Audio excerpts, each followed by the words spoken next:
الحمد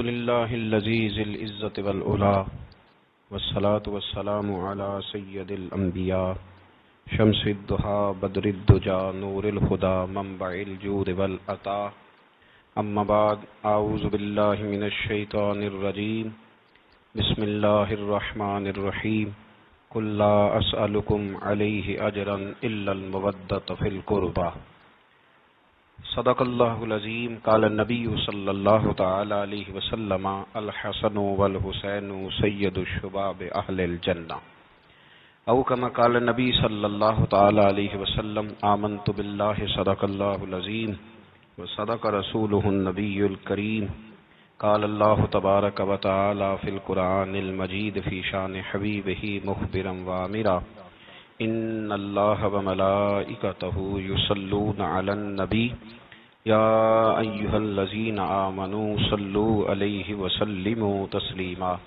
الصلاة والسلام علیک یا سیدی یا رسول اللہ وعلی آلک واصحابک یا سیدی یا حبیب اللہ الصلاة والسلام علیک یا سیدی یا رحمتا للعالمین وعلى آلك وأصحابك يا خاتم النبيين اللهم صل على سيدنا ومولانا محمد معدن الجود والکرم وآلہ وصحبہ وبارک وسلم۔ تمام تعریفیں حمد و ثنا اللہ تعالی جل مجدہ الکریم کے لیے۔ زاں بعد درود و سلام نبی اکرم نور مجسم شفیع معظم احمد مجتبی جناب حضرت محمد مصطفیٰ صلی اللہ تعالی علیہ وسلم کی ذات والا صفات کے لیے حمد و صلات کے بعد حضرت عبداللہ ابن عباس رضی اللہ تعالیٰ عنہ ارشاد فرماتے ہیں، نبی کریم صلی اللہ تعالی علیہ وسلم کے کچھ صحابہ نے اس بات کو محسوس فرمایا کہ نبی کریم علیہ الصلوۃ والسلام کے اخراجات بہت زیادہ ہیں، کثیر تعداد میں مہمانوں کا آنا جانا رہتا ہے، بہت سارے لوگوں کی مہمان نوازی اللہ کے محبوب کے ذمہ کرم پر ہے، اور اس کے برعکس صورتحال یہ ہے کہ سرکار کے بظاہر جو آمدن کے ذرائع ہیں وہ بہت کم ہیں۔ اس بات کو محسوس کر کے صحابہ کرام علیہم رضوان نے از خود ایک پروگرام ترتیب دیا کہ ہم ہر مہینے کچھ نذرانہ جمع کریں گے اور نبی کریم علیہ السلام کی بارگاہ میں پیش کریں گے، اور عرض گزار ہوں گے کہ یا رسول اللہ صلی اللہ علیہ وسلم، آپ نے جو ہم پر احسانات کیے ہیں ان کا بدلہ تو نہیں چکا سکتے، پر چلو یہ تھوڑی سی خدمت ہے اگر ہماری قبول ہو جائے۔ صحابہ نے جب وہ نذرانہ جمع کیا تو اب ماحول یہ بنا کہ جمع تو کر لیا ہے تو اتنی جرت کون کرے گا کہ سرکار کی بارگاہ میں جا کے عرض کرے۔ طے یہ پایا کہ حضور علیہ السلام کے چچا محترم حضرت عباس رضی اللہ تعالیٰ عنہ سے یہ گزارش کی جائے کہ وہ عرض کریں کہ یا رسول اللہ صلی اللہ علیہ وسلم، ہم سے یہ نذرانہ قبول کر لیا جائے، تاکہ آپ کے جو روزمرہ کے معاملات ہیں، جو گھر کے اخراجات ہیں، وہ اس کے ذریعے سے کچھ نہ کچھ ہماری خدمت اس میں شامل ہو جائے۔ حبیب لبیب سید عالم صلی اللہ علیہ وسلم کی عالی مرتبت خدمت میں حضرت عباس نے جب وہ نذرانہ پیش کیا اور صحابہ کرام علیہم رضوان کی اس خواہش کا اظہار کیا اور بڑے درد مندانہ انداز میں عرض کیا کہ یا رسول اللہ، آپ کا وہ کاشانہ نور ہے کہ جو بھی آتا ہے وہ جھولی بھر کے ہی جاتا ہے، ہر ایک کو ملتا ہے، لیکن یا رسول اللہ ظاہراً کوئی ذرائع ہمیں نظر نہیں آتے، دل کرتا ہے کہ ہم خالصتاً آپ کی کچھ خدمت کر سکیں۔ تو حضور کچھ جواب دینے ہی والے تھے کہ اللہ تعالیٰ نے قرآن مجید نازل فرما دیا، کہا محبوب کل ان سے فرما دیجئے لا اسألکم علیہ اجرا، گویا طائف میں پتھر کھانے سے لے کر احد میں دانت شہید کرانے تک میں نے تمہارے لیے بڑا کچھ کیا ہے، پر میں تم سے کوئی اجر نہیں مانگتا۔ میں نے تمہارے لیے بڑا کچھ سہا ہے، پر میں تم سے کوئی سوال نہیں کرتا۔ ہاں اگر کچھ کرنا ہے نا تو الا المودۃ فی القربى، میرے جو قریبی ہیں نا ان سے پیار کرتے رہنا، ان سے پیار کرنا۔ یا رسول اللہ وہ کون ہے؟ تو نبی پاک نے فرمایا علی، فاطمہ اور ان دونوں کی اولاد، ان سے پیار کرتے رہنا۔ لا اسألکم علیہ اجرا، میں تم سے کوئی اجر نہیں مانگتا۔ پر یہ جو میرے قریبی ہیں نا، اصلاں نال جے نیکی کریے اور نسلاں تاک نہیں پول دے، تے بے اصلاں نال نیکی کریے تے پھل کنڈیاں نال تول دے، ان سے پیار کرنا۔ میرے رسول کریم علیہ السلام نے نا اپنی اہل بیت کو ہمارے لیے نمونہ بنا کے چھوڑا ہے۔ ان کی محبت ضروریات دین کا حصہ ہے۔ ایک شخص بالغ ہونے سے لے کر انتقال تک کوئی نماز قضا نہ کرے، ہر سال زکوٰۃ دے اور ہر سال حج کرے، حقوق العباد کا ایک ذرہ بھی ضائع نہ کرے، لیکن مر جائے اہل بیت کے بغض پر، تو جنت میں نہیں جائے گا، وہ جہنم میں جائے گا۔ اس کی کوئی نماز، اس کی کوئی زکوٰۃ، اس کا کوئی حج اللہ کی بارگاہ میں قبول نہیں۔ لیکن کمزوریاں رہ جائیں، کوشش کرتا رہے، کمزوریاں رہ جائیں، پر حسنین کریمین سے پیار کرتا جائے، ان کی ماں سے، ان کے والد سے محبت کرتا جائے، تو میرے محبوب نے فرمایا مم مات علی حب آل محمدن مات شہیدا، جو آل محمد کی محبت میں دنیا سے گیا وہ سادہ نہیں گیا، وہ تو شہادت کی موت مرا ہے، تو شہید ہو کے دنیا سے گیا۔ اہل بیت کا اسوہ نور ان کی محبت ضروریات میں سے ہے۔ رسول کریم علیہ السلام نے فرمایا، جامع ترمذی میں موجود ہے، فرمایا میں جا رہا ہوں پر تمہیں دو بڑی بھاری بڑی وزنی چیزیں دے کے جا رہا ہوں، صحیح ستہ کی روایت، دو وزنی چیزیں تمہارے بیچ چھوڑ کے جا رہا ہوں، اگر ان کو تھام کے رہو گے تو کبھی گمراہی تمہارے پاس نہیں آئے گی۔ یا رسول اللہ وہ کون کون سی؟ فرمایا ایک اللہ کی کتاب دے کے جا رہا ہوں اور دوسرا اپنا خاندان دے کے جا رہا ہوں۔ اگر اہل بیت نبوت کو تھامے رہو گے، ہمارے بزرگوں نے لکھا ہے کہ یہ جو حضور نے کتاب اللہ اور پھر اپنی اہل بیت کا تذکرہ فرمایا، تو اس کا مطلب یہ ہے کہ تھیوری دیکھنی ہوئی تو قرآن دیکھنا، اور پریکٹیکل دیکھنا ہوا تو علی اور فاطمہ کو دیکھنا، حسن اور حسین کو دیکھنا، ان کو دیکھنا۔ نبی کریم علیہ الصلوۃ والسلام کے اہل بیت منارہ نور ہیں، ان کی محبت، ان کا پیار کیوں بھلا؟ اس لیے کہ یہ وہ خوبصورت لوگ ہیں جن کو خود میرے نبی پاک نے تراشا ہے۔ ان کی سیرت میں جتنے رنگ ہیں وہ رسول کریم نے خود بھرے ہیں۔ ان کی ایک ایک بات کا خیال نبی پاک نے رکھا ہے۔ حضور نے از خود انہیں اپنی صحبت عطا کی ہے۔ زیادہ دور نہیں تھا سیدہ فاطمہ کا گھر، مسجد نبوی کے ساتھ تھا۔ اللہ کے رسول دن میں 2 دفعہ جایا کرتے تھے، پھر بھی کبھی کبھی فرماتے فاطمہ میرا دل کرتا ہے آج میں رات تیرے گھر میں قیام کروں، تو سیدہ فاطمہ الزہرا فرماتی ہیں کہ آمنہ کے لال اس طرح بھی میرے گھر میں قیام کرتے تھے کہ حضور چارپائی پہ لیٹتے تھے تو ایک کندھے پہ امام حسن کا سر ہوتا تھا اور دوسرے پہ امام حسین کا سر اقدس ہوتا تھا، اور فرماتی ہیں رات کو کبھی حسنین کریمین دودھ مانگتے تو میں اٹھتی دودھ دینے کے لیے، تو حضور فرماتے لیٹ جاؤ آج میرے ساتھ سوئے ہیں تو دودھ بھی میں ہی پلاؤں گا، تو محبوب اٹھتے ان کے لیے دودھ لاتے برتن سے نکال کے۔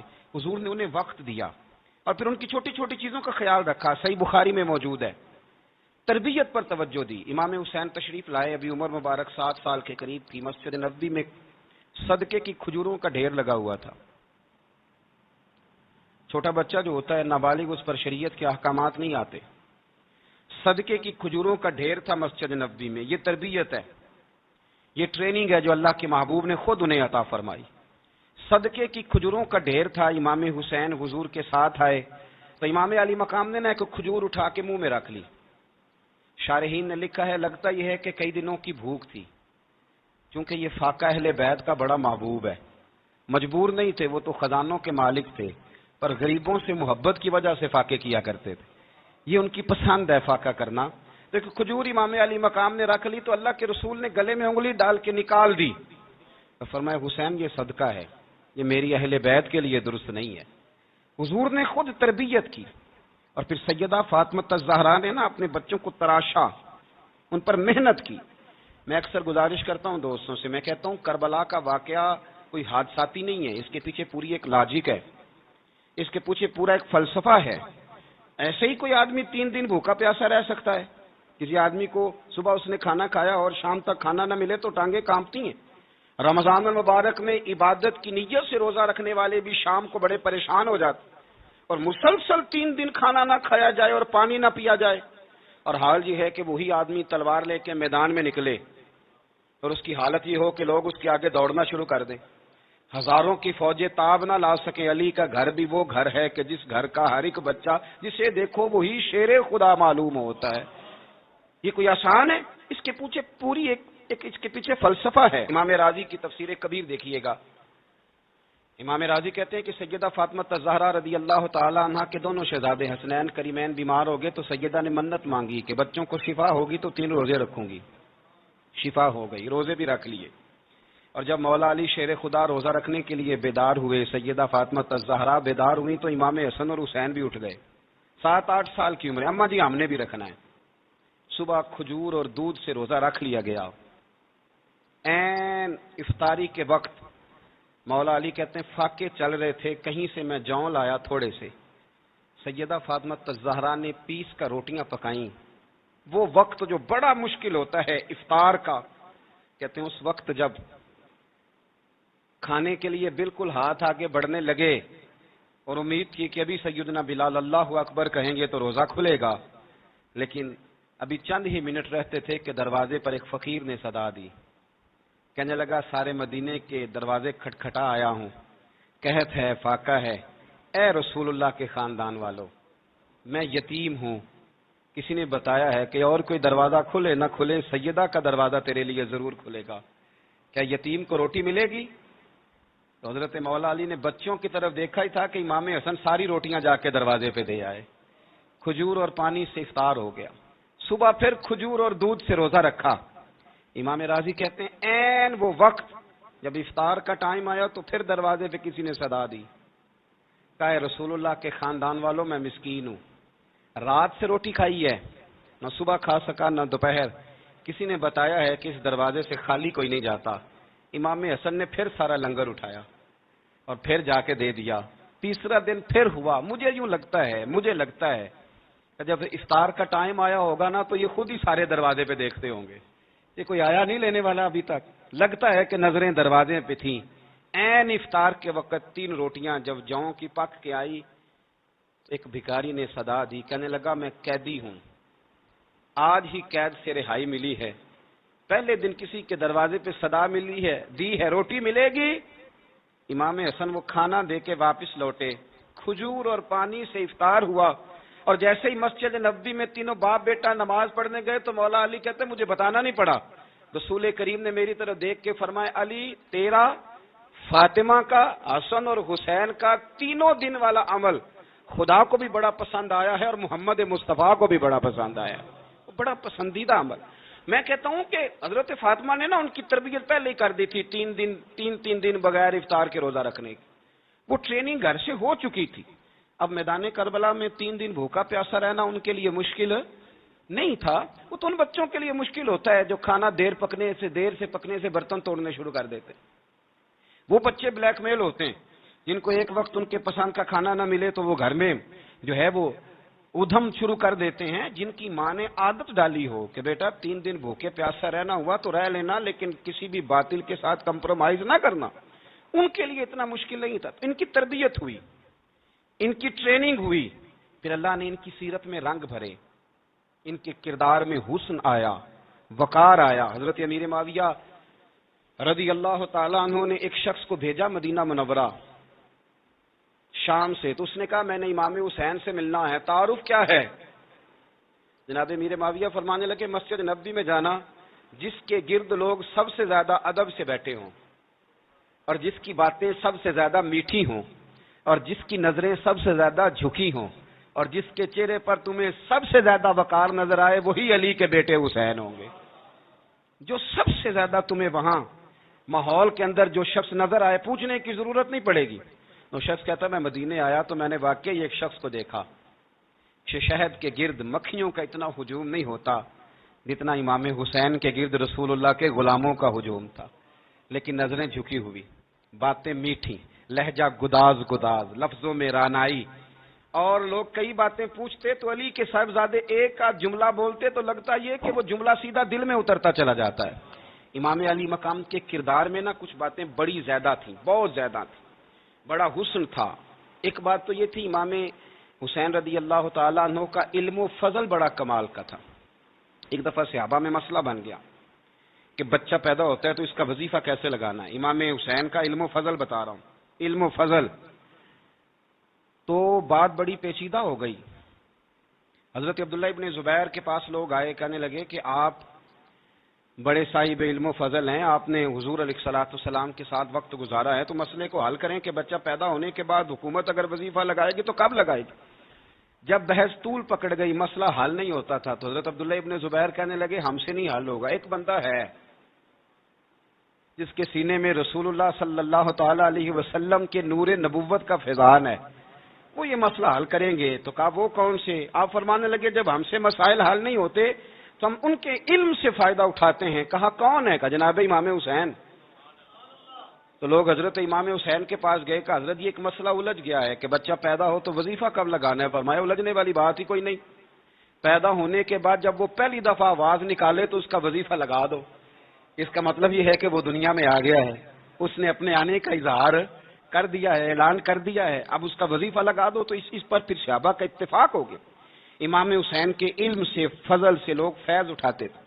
پھر اس کے ساتھ ساتھ امام حسین کا ذوق عبادت بڑا شاندار تھا، بڑا زبردست ذوق۔ علامہ جوزی نے لکھا ہے وکان الحسین رضی اللہ تعالی عنہ فاضلا کثیر الصوم والصلاۃ والحج والصدقۃ وافعال الخیر جمیعا۔ آپ فرماتے ہیں کہ امام حسین زیادہ نمازیں پڑھنے والے تھے، کثرت سے سجدے کرنے والے، کثرت سے روزے رکھنے والے، زیادہ حج کرنے والے، اور امام حسین صدقہ دینے والے اور نیکی کے کاموں میں شدت کرنے والے تھے۔ امام حسین کا جو ذوق عبادت تھا وہ اتنا شاندار تھا کہ آپ فرض نماز کے علاوہ روزانہ 100 رکعت نماز نفل ادا فرمایا کرتے، اور امام حسین فرماتے زندگی میں کبھی ایسا نہیں ہوا کہ 3 دن گزر گئے ہیں اور حسین کا قرآن پاک ختم نہ ہوا ہو۔ 25 حج کیا امام حسین نے مدینہ منورہ سے مکہ مکرمہ پیدل جا کے، 25 حج۔ اب تو نسبت والے لوگوں کو عبادت کی ضرورت نہیں نا، الا ماشاءاللہ، کہتے ہیں نسبت بڑی ہے۔ بھئی جن کی نسبت اتنی خاص تھی کہ حضور نے فرمایا یہ فاطمہ کے نہیں میرے بیٹے ہیں، ان کا تو حال یہ ہے کہ فرض کے علاوہ 100 نفل، 3 دن سے پہلے ختم قرآن پاک، 25 حج فرمائے، تو کس نسبت کی بات کرتا ہے؟ یہ نسبتیں تو ہیں جو انسان کو عبادت کے قریب کرتی ہیں، لوگوں نے معیار ہی بدل دیا ہے۔ حضرت سیدنا امام حسین کی شہادت کے بعد حضرت عبداللہ ابن زبیر رضی اللہ تعالیٰ عنہ نے قاتلان حسین سے خطاب کیا اور فرمانے لگے اللہ کی قسم تم نے اس شخص کو شہید کیا ہے جو راتوں کو لمبے لمبے قیام کرتا تھا، اور تم نے اس شخص کو شہید کیا ہے جس سے میں دن میں جب بھی ملتا تھا تو وہ روزے سے ہوتا تھا۔ تم نے اس شخص کو شہید کیا جو قائم اللیل تھا، صائم الدہر تھا، اس شخص کو تم نے شہید کیا۔ آپ کو پتہ ہے کہ میدان کربلا میں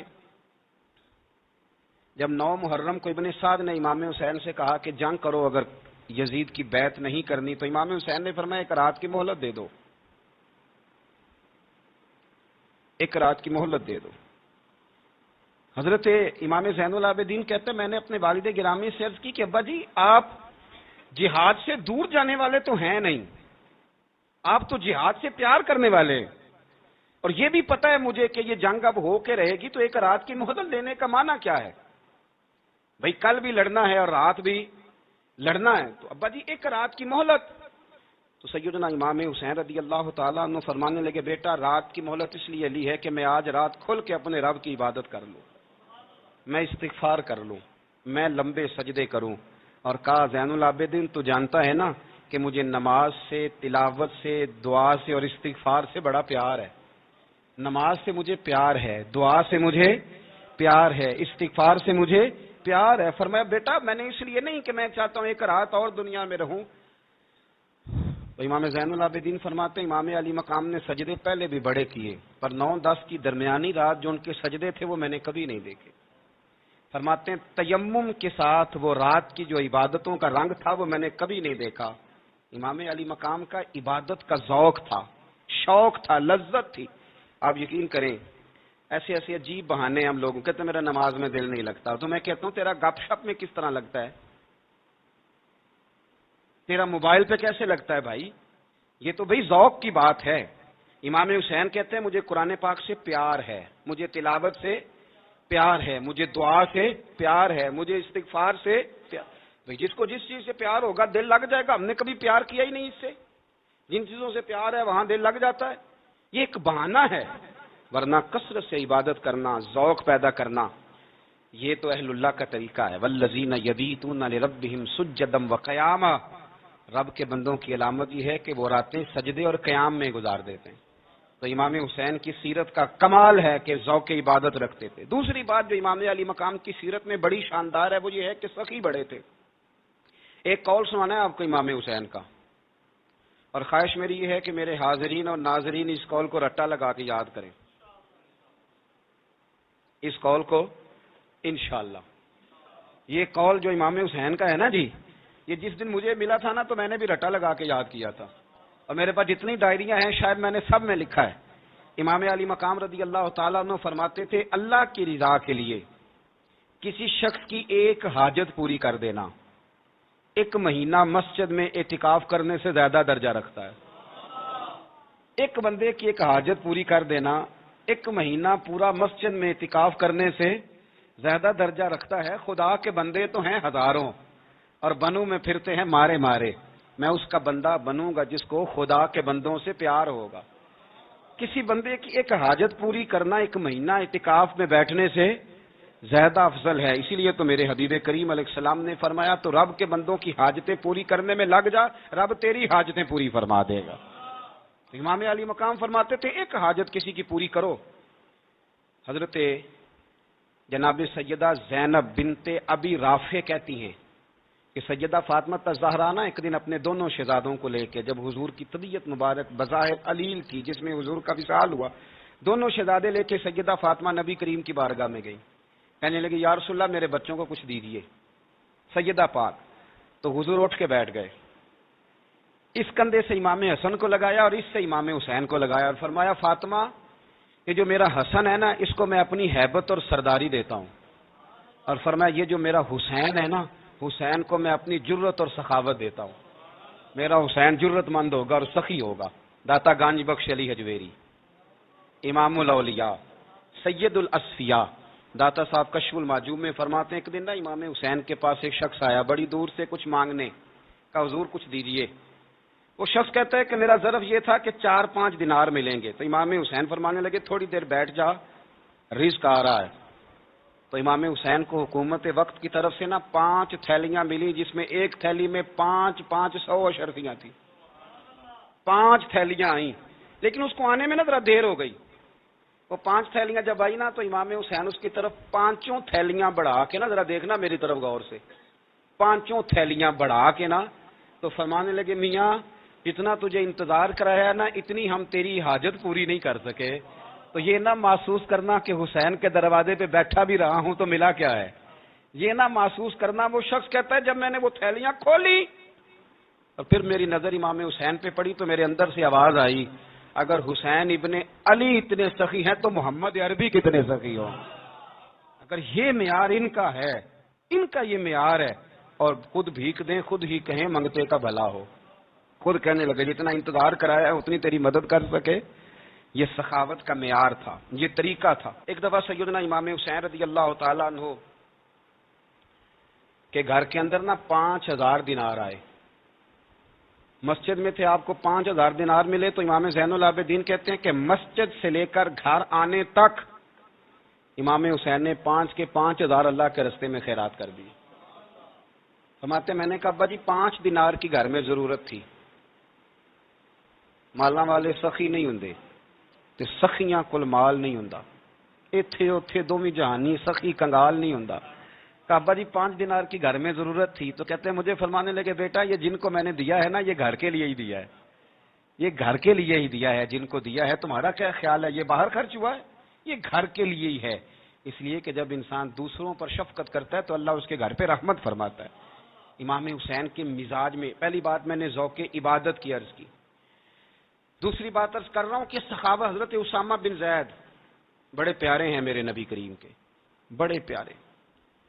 حضرت اسامہ بن زید کے بارے میں سیدہ عائشہ صدیقہ فرماتی ہیں ان کے ناک سے اگر ریٹھ نکلتی تھی تو اللہ کے رسول اپنے دستے مبارک سے صاف کر دیتے تھے، اور سرکار فرماتے تھے کہ اگر اسامہ لڑکی ہوتا نا، ان کے غلام کے بیٹے تھے حضرت زید بن عامر، اگر یہ لڑکی ہوتا میں اسے زیور پہناتا۔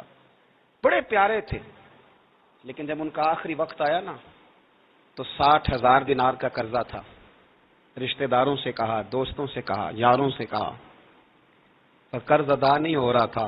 حضرت اسامہ بن زید کہتے ہیں بڑا پریشان تھا، جب حد ہو گئی نا تو حضرت اسامہ بن زید فرمانے لگے جاؤ کوئی حسین ابن علی کو خبر کرو، ان سے کہو میں نا غلام ہوں آپ کے نانا کا، مقروض دنیا سے چلا گیا تو کیا بنے گا۔ امام حسین کو خبر ملی تو دوڑے آئے۔ لاجپال اس پیر کو نہیں کہتے جو تگڑا نذرانہ لے کے تو ماتھا چوم لے، لاجپال تو اس کو کہتے ہیں کہ جب ضرورت پڑے تو وہ سر پہ موجود ہو۔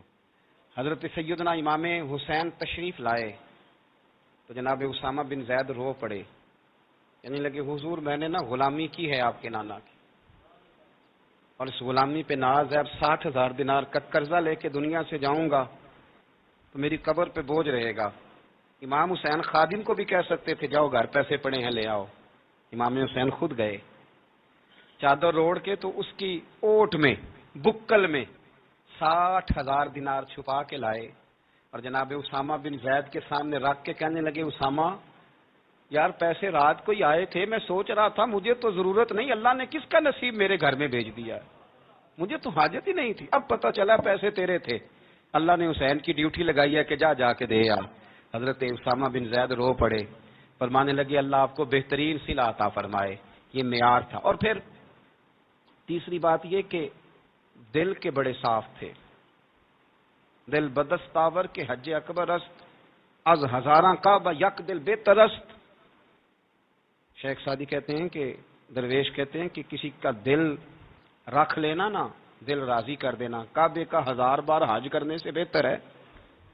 دل بدستاور کے حج اکبر است، کسی کا دل راضی کرنا حج اکبر ہے۔ امام بڑا ہی پیار کرتے تھے، گھوڑے پہ جا رہے تھے، کچھ فقیر غریب لوگ بیٹھ کے روٹی کھا رہے تھے، کھا کہاں رہے تھے؟ سڑک کے کنارے۔ تو امام زین العابدین فرماتے ہیں کہ جب امام حسین گزرے تو انہوں نے آواز دی حضور دل کرتا ہے ہمارے ساتھ بیٹھ کے روٹی کھائیں۔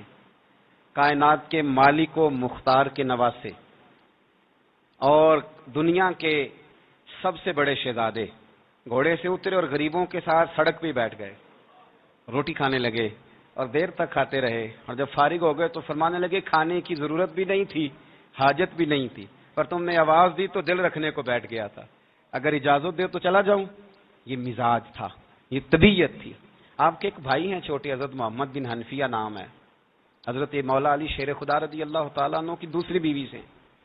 ایک دن حضرت امام حسین ان کے گھر میں بیٹھے تھے تو کسی بات میں نا اختلاف رائے ہو گیا، تو امام علی مقام ناراض ہو گئے، فرمایا آج کے بعد تیرے گھر نہیں آؤں گا،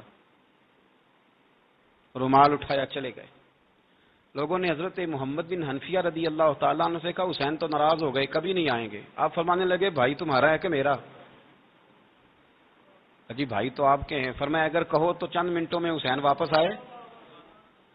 جناب ناراضگی ہو گئی ہے۔ فرمایا ناراضگی ہوئی ہے پر میں اس کے دل کی نرمی کو تو جانتا ہوں نا، اس کے مزاج کے اندر جو محبت ہے اس سے تو ابھی آئے۔ کہ جناب وہ کیسے؟ فرمانے لگے دیکھنا ذرا۔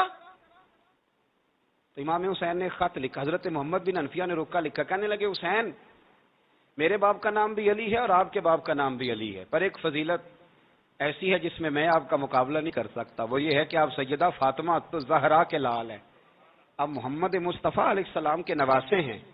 کہنے لگے بھائی جان آپ نے نانا جان کی وہ حدیث تو سنی ہوگی کہ دو لوگ ناراض ہو جائیں تو جو صلح پہلے کرے جنت میں پہلے جائے گا۔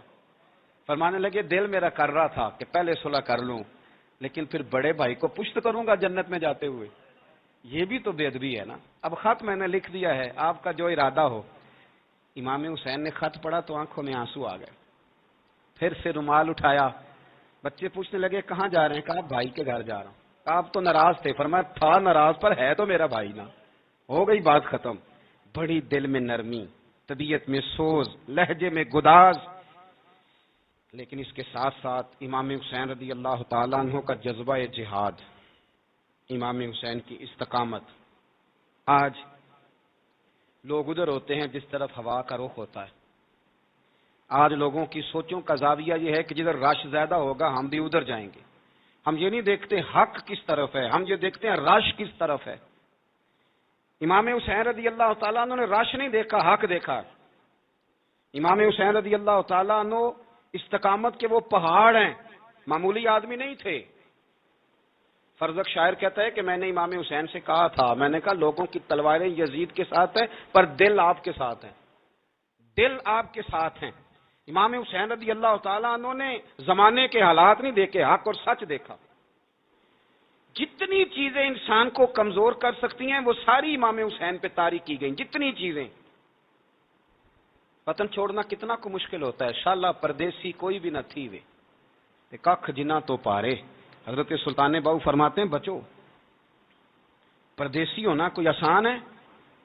جس آدمی کا کسی چھوٹے سے گاؤں میں بھی مکان ہو، چھوڑنا پڑ جائے تو روٹا ہے۔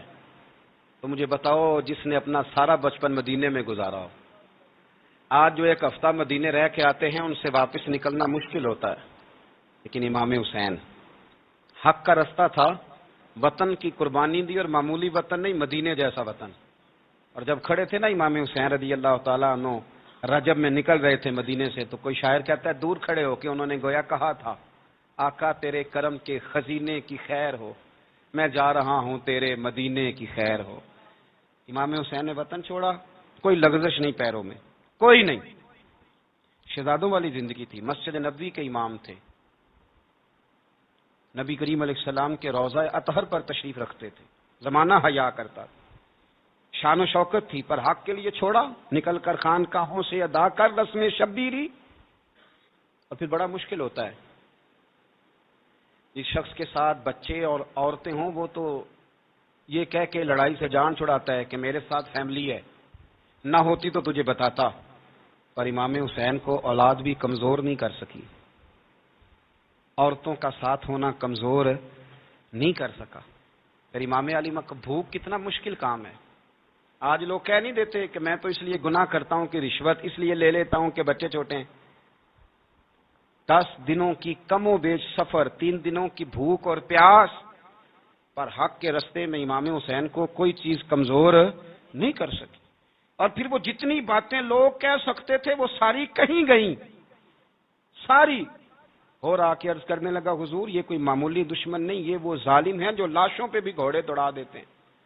تو امام علی مقام فرمانے لگے جو شہادت کا جذبہ لے کے نکلے وہ پھر انجام نہیں دیکھا کرتا، وہ انجام، وہ جتنی چیزیں جو استقامت کے رستے میں آ سکتی ہیں وہ ساری چیزیں رستے میں آئیں، پر امام علی مقام نے کسی چیز کی پرواہ نہیں کی۔ آج کا مسئلہ یہ ہے کہ آج لوگوں میں استقامت نہیں ہے، رات کو کچھ ہوتے ہیں، سویرے کچھ ہوتے ہیں، دوپہر کو کچھ ہوتے ہیں، شام کو کچھ ہوتے ہیں۔ ہمارا کل انداز تکلم کچھ اور ہوتا ہے، صبح کچھ اور ہوتا ہے۔ امام علی مقام میدان میں رہے، ایک میت گھر میں ہو جائے تو کئی دنوں تک آنکھ کھلتی نہیں، ہوش رہتا نہیں۔ سب سے زیادہ مصائب امام حسین نے دیکھے، سب سے زیادہ، اور گھوڑے پر بیٹھنے سے پہلے پہلے ساری تکلیفیں آپ دیکھ چکے تھے۔ باپ کا جنازہ اٹھانا آسان ہوتا ہے، بیٹے کا جنازہ اٹھانا بڑا مشکل ہوتا ہے، پر امام حسین نے بیٹوں کے جنازے اٹھائے۔ حضرت علی اصغر کی لاش کو امام حسین نے اپنے دست مبارک سے دفن کیا، اور جناب علی اکبر کی میت کو جب آپ اٹھا کے لا رہے تھے تو سیدہ زینب فرماتی ہیں کہ مجھے یوں کبھی لگتا تھا حسین کا قد بڑا ہے اور کبھی لگتا تھا علی اکبر کا قد بڑا ہے، اور فرماتی ہیں کہ پھر حضرت قاسم بن حسن کو بھی وہ اٹھا کے لائے، اور جناب عباس کے وجود سے الگ ہونے والے بازو انہوں نے لا کے حضرت عباس کے وجود کے ساتھ بھی رکھے۔ انہوں نے یہ سارا منظر دیکھا، لیکن جب حسین ابن علی اپنی دفعہ گھوڑے پہ سوار ہوئے تو لگتا یہ تھا کہ ان سے زیادہ بہادر کوئی نہیں۔ ایک جملہ بھی یزیدی فوج کے سامنے امام حسین نے کمزور نہیں کہا، ایک جملہ بھی، ایک فکرہ بھی کچا نہیں بولا، کہیں بھی کوئی منت نہیں کی، کسی جگہ بھی ان کے پائے استقلال میں کوئی لغزش نہیں آئی۔ جب لوگوں کو پتہ چل جائے کہ اب سامنے موت ہی موت ہے، سوائے اس کے چارہ کچھ بھی نہیں، تو بہت ساری رخصت اور اجازت تو دین بھی دیتا ہے، پر امام حسین کسی جگہ کسی رخصت پر عمل کرتے نظر نہیں آتے، ڈٹ کے بات کی، ڈٹ کے۔ اور پھر جب میدان میں نکلے، اللہ اکبر، تو ابن سعد کہنے لگا کہ اگر 2 کر کے، ایک کر کے جاؤ گے تو یہ 45,000 کا لشکر سارا حسین کاٹ ڈالے گا، یک بارگی حملہ کرو گے تو بات، اتنی استقامت، اتنا۔ آج تو لوگ ڈپریشن کے مریض ہیں، آج تو لوگ ٹینشن کے مریض ہیں، ہر دوسری بات میں لوگ کہتے ہیں وہ بڑا، پر کس بات سے؟ مطلب کیا آپ نے زندگی میں صرف جاب نہیں مل رہی، صرف بیماری آ گئی، صرف خرچہ نہیں گھر میں بڑا کس بات کا ڈپریشن؟ امام حسین کی زندگی بتلاتی ہے کہ وہ لوگ بھی کوئی دنیا میں کمال حاصل کر سکتے ہیں جو چھوٹی چھوٹی بات پہ روتے ہیں۔ مال بھی ہے، جوانی بھی ہے، گھر بھی ہے، مکان بھی ہے، بچے بھی ہیں، عزت بھی ہے، صرف پیسے نہیں۔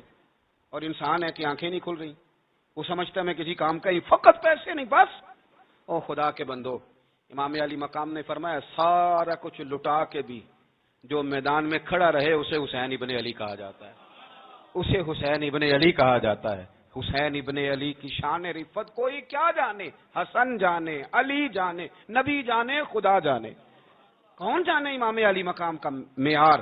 تو امام حسین رضی اللہ تعالیٰ عنہ کی زندگی ہمیں بتاتی ہے کہ ذوق والی عبادت کرو۔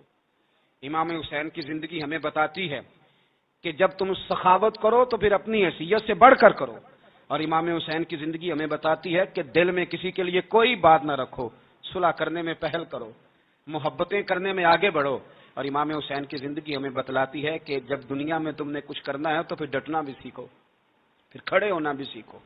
یہ نہ دیکھو کہ حالات، امام حسین نے ایک دن بھی حکومت نہیں کی، یزید نے 4.5 سال کی، لیکن قیامت تک دلوں پہ حکومت امام حسین کی رہے گی، امام حسین کی رہے گی، اس لیے کہ ان میں استقامت تھی۔ امام حسین کے ساتھ اس وقت 72 لوگ تھے، لیکن آج کائنات کا ذرہ ذرہ امام حسین کے ساتھ ہے۔ اس کا مطلب ہے وقت لگتا ہے، نظریہ غالب آ ہی جایا کرتا ہے، تو استقامت والی زندگی گزاریں۔ اللہ تعالی ہمیں ان کے فیوز و برکات عطا فرمائے۔